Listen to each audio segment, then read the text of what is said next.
We have a very good constitution that came into place in 2010. And one thing that is protected in our constitution is the democratic right to choose a political party, to choose where you want to belong, to choose how you want to vote, to associate freely.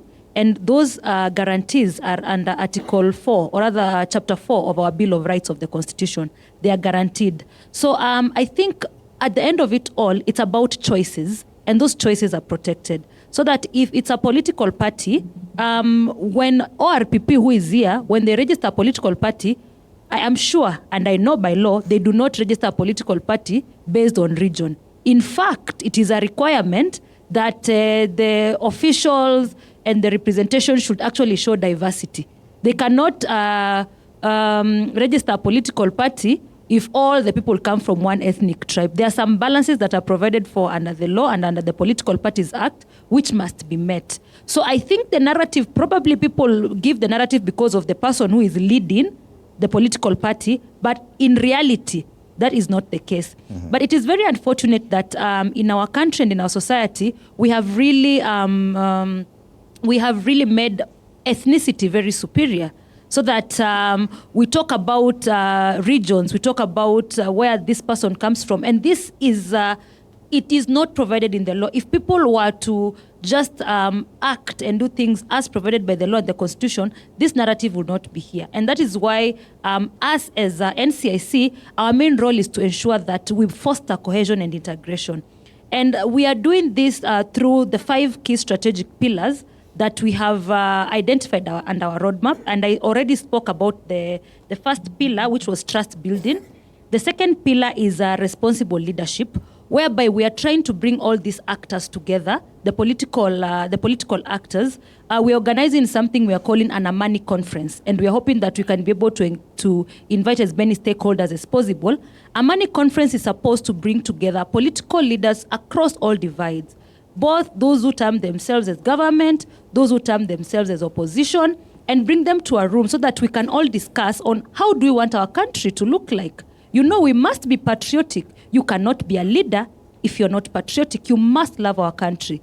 And so we want us to get into a room, speak and sign a peace and accountability charter for the politicians, how they engage, how they talk to the people, what they can speak when they're in their rallies, what they cannot speak, how they can engage if there is an audience with children, and what they cannot speak about. So that is something that we are doing. The third pillar that we are looking at is youth engagement, which I've already spoken about, because youth are very critical.